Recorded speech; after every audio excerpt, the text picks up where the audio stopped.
KBO 리그가 준비해온 아시아 쿼터제가 뜨거운 감자로 떠올랐습니다. 당초 2026년 시행 예정이던 이 제도를 2025년으로 앞당기자는 일부 구단의 주장이 나오면서 찬성과 반대 의견이 격렬하게 대립하고 있습니다. 리그의 국제 경쟁력을 높이자는 긍정적인 취지와 함께 갑작스러운 변화로 인해 혼란을 초래할 것이라는 우려가 맞붙으며 논란의 중심에 섰습니다. 특히 최근 열린 사장단 회의에서 기아 타이거즈가 이 문제를 두고 감정을 숨기지 않으며 회의장의 분위기를 뒤흔들었다는 소식이 전해져 화제가 되고 있습니다.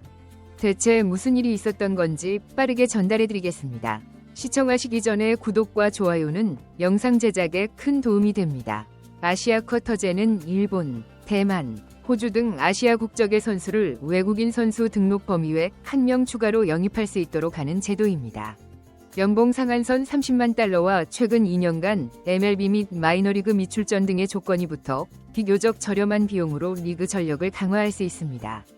현재 KBO 리그는 외국인 선수 3명을 허용하고 있으며 이 제도가 시행되면 최대 4명이 외국인 선수를 활용할 수 있게 됩니다. 이는 리그 전력을 보다 효율적으로 운영할 기회를 제공할 수 있다는 점에서 팬들과 구단의 관심을 받고 있습니다. 다만 연봉 상한선에 대해서는 아직 논란이 남아 있습니다. 일부 구단에서는 30만 달러 상한선이 지나치게 높다며 20만 달러로 줄이자는 대안을 제시하기도 했습니다. 이 문제는 실행위원회에서 최종적으로 논의될 예정이며 구단 간 의견 차이가 큰 만큼 합의가 쉽지 않을 것으로 보입니다. 기아 타이거즈는 아시아 쿼터제 논의의 한가운데에서 흥미로운 사례를 보여주고 있습니다. 최근 일본 독립야구팀 토쿠시마 인디고스의 투수 이시카와 신키 선수가 기아 마무리 캠프에 테스트 참가를 하며 많은 이들의 관심을 받고 있습니다. 이시카와 선수는 186cm의 큰 키와 152km 강속구를 주무기로 일본 독립야구 무대에서 압도적인 성적을 기록한 선수입니다. 올해 평균 자책점 1.72, 윗 1.20이라는 성적으로 토미존 수술 후에도 건재한 실력을 증명했습니다. 기아가 그의 테스트를 진행하는 배경에는 아시아 쿼터제 준비뿐만 아니라 외국인 선수 대체 전략의 가능성을 모색하는 것이 포함되어 있는 것으로 보입니다. 이시카와 선수가 기아 타이거즈의 마무리 캠프에 합류한 이유는 분명합니다. 일본에서 22세는 프로 무대 진입에 있어 다소 늦은 나이로 평가됩니다. 특히 일본 프로야구에서는 매우 뛰어난 성적을 내지 못하면 팀의 지명을 받기 어려운 구조입니다. 이런 한계를 넘어 더 큰 무대로 도약하려는 그의 도전 정신이 기아와의 만남으로 이어진 것으로 보입니다. KBO는 최근 몇 년간 일본과 대만 등 아시아 야구 선수들에게 새로운 기회의 장이 되고 있습니다. 특히 한국은 선수들에게 상대적으로 높은 연봉과 수준 높은 리그 환경을 제공하며 많은 아시아권 선수들에게 매력적인 선택지로 떠오르고 있습니다. 이 사례는 단순한 선수 영입 이상으로 KBO 리그가 아시아 쿼터제를 통해 얼마나 다양한 가능성을 열어갈 수 있는지를 보여주는 예가 될 수 있습니다. 다만 이시카와 선수와 기아의 만남은 아직 초기 단계에 있는 만큼 아시아 쿼터제가 본격적으로 시행되었을 때 어떤 효과를 가져올지 미리 가늠해 볼 수 있는 흥미로운 실험이기도 합니다. 이처럼 아시아 쿼터제가 KBO 리그에 도입된다면 국내 FA 시장의 과열된 몸값 문제를 완화할 수 있다는 기대가 있습니다. 현재 국내 FA 시장은 국제 무대에서의 객관적인 실력에 비해 지나치게 높은 몸값이 책정된다는 지적을 받고 있습니다. 일부 팬들 사이에서도 FA 계약이 팀 운영을 어렵게 만들고 있다는 불만이 제기되어 왔습니다. 이런 상황에서 아시아 쿼터제는 새로운 선택지를 제공하며 과도한 FA 의존도를 낮출 수 있는 긍정적인 효과를 기대할 수 있습니다. 하지만 문제는 도입 시기입니다. 과연 이 제도를 당장 내년에 시행할 준비가 되어 있느냐는 것입니다. 프리미어 12 이후 일부 구단 관계자들이 조기 도입을 주장하며 논란에 불을 붙였습니다.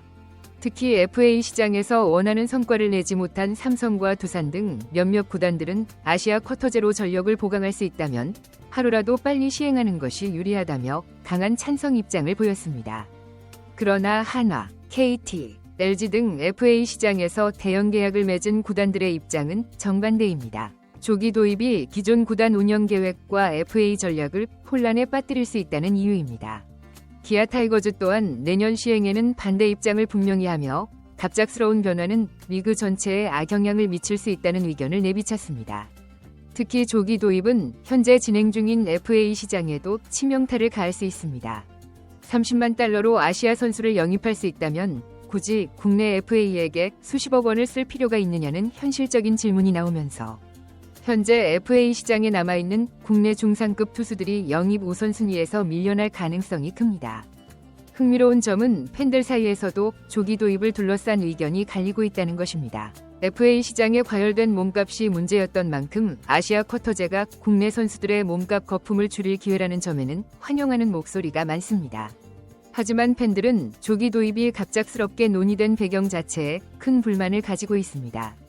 대부분의 팀에서 아시아 선수 영입 리스트업조차 되어 있지 않은 상황에서 리그 수뇌부 몇몇이 충동적으로 내년에 시행하자고 결정하는 것은 어처구니 없는 일이다. 실무와 거리가 먼 사장단의 즉흥적인 결정을 그대로 시행하는 것은 리그에 큰 혼란을 초래할 뿐이다.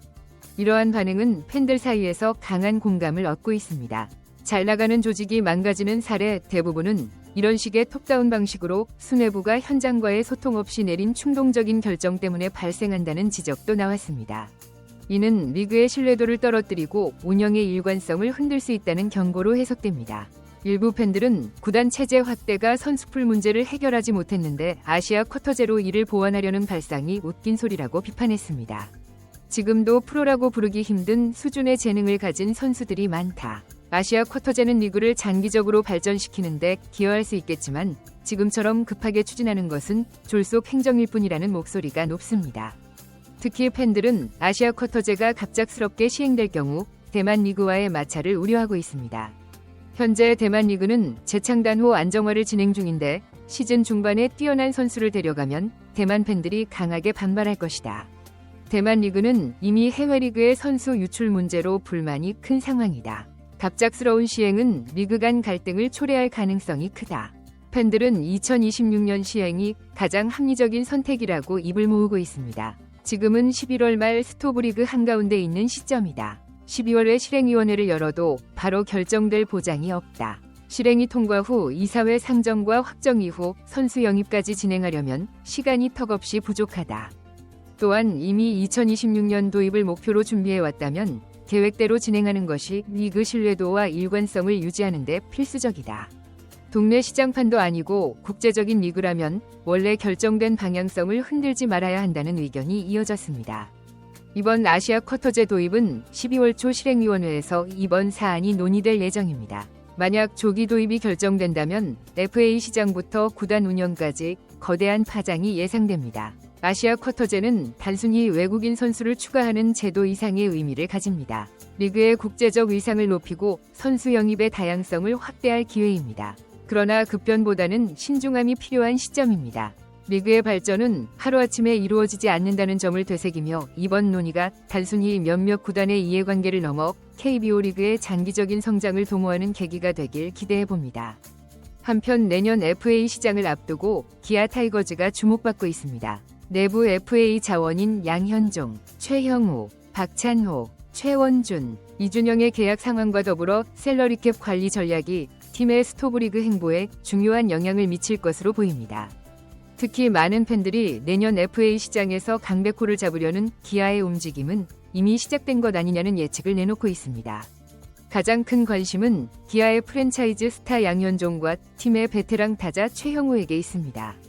양현종은 FA 재계약 가능성이 높으나 셀캡 부담을 줄이기 위해 유리한 조건으로 재계약을 추진할 가능성이 큽니다. 반면 최형우는 은퇴 가능성이 제기되고 있습니다. 만 42세 시즌을 맞는 그는 이미도 체력의 한계를 느끼고 있는 것으로 보이며 특별한 변수가 없다면 내년이 그의 마지막 시즌이 될 가능성이 높습니다. 그의 은퇴가 확정된다면 기아는 셀캡 약 11억 원의 여유를 확보하게 됩니다. 최영우가 내년에도 안정적인 성적을 보여주지 못한다면 재계약 없이 은퇴로 마무리될 가능성이 크며 이로 인해 지명타자 슬롯 또한 여유가 생길 전망입니다. 기아로서는 강백호 같은 강력한 타격 자원을 영입하기 위한 재정적 유연성을 얻게 되는 셈입니다. 내부 FA 중 박찬호와 최원준은 둘 중 한 명만 잡을 가능성이 높아 보입니다. 특히 박찬호의 기동성과 내야 수비 능력은 팀의 중요한 자산이지만 두 선수 모두 잡기에는 셀캡 부담이 큽니다. 이준영의 경우 재계약이 이루어지더라도 낮은 금액으로 계약하지 않는 이상 팀을 떠날 가능성이 높습니다. 결국 내부 FA로 인한 셀캡 변화는 크지 않을 전망입니다. 하지만 이들의 이탈은 보호 명단에서 빠질 가능성을 높이며 이는 외부 FA 영입에 유리한 상황을 만들어줍니다. 기아는 과거 최형우, 나성범 등 대형 FA 영입에 적극적으로 나선 전례가 있습니다. 이번에도 적절한 매물이 나온다면 비슷한 방식을 채택할 가능성이 큽니다. 기아가 내년 FA 시장에서 가장 큰 관심을 두고 있는 이름은 다름 아닌 강백호입니다. 1루, 좌우 외야 등 여러 포지션의 수비를 모두 소화할 수 있는 강백호는 리그 내에서도 손꼽히는 게임 체인저로 평가받고 있습니다. 특히 그의 나이와 타격 능력을 고려하면 기아가 그를 영입하기 위해 풀배팅 전략을 사용할 가능성이 매우 높습니다. 내년 시즌 강백호가 1루수로 완전히 정착하며 리그 최고의 공격형 1루수로 자리 잡는다면 그의 FA 몸값은 상상을 초월할 것입니다. 하지만 기아는 과거 나성범 영입에서 보여준 것처럼 확실한 투자를 통해 강백호를 데려올 의지가 있어 보입니다. 최영우의 은퇴와 셀캡 여유, 그리고 내부 FA 정리로 인한 자금 확보는 강백호 영입을 위한 최적의 조건을 만들어줄 것입니다. 기아는 내년에도 통합 우승을 목표로 삼고 있습니다. 이를 위해 강백호 같은 대형 FA 영입은 팀 전력 강화와 세대 교체의 완벽한 시나리오가 될 수 있습니다. 최형우, 나성범의 사례처럼 강력한 배팅을 통해 강백호를 영입한다면 기아는 향후 몇 년간 리그의 판도를 주도하는 팀으로 자리 잡을 것입니다. 내년 FA 시장은 기아와 강백호의 만남이 현실로 다가올 수 있는 순간입니다. 기아가 과연 강백호를 위해 모든 걸 올인할지, 이제 팬들의 시선은 내년 스토브리그를 향하고 있습니다. 이상으로 영상을 마치겠습니다. 아시아 쿼터제 도입과 기아의 FA 전략, 여러분들은 어떻게 생각하시나요? 댓글로 여러분들의 의견을 남겨주세요. 시청해주셔서 감사합니다. 영상이 유익하셨다면 구독과 좋아요 한 번씩 부탁드립니다.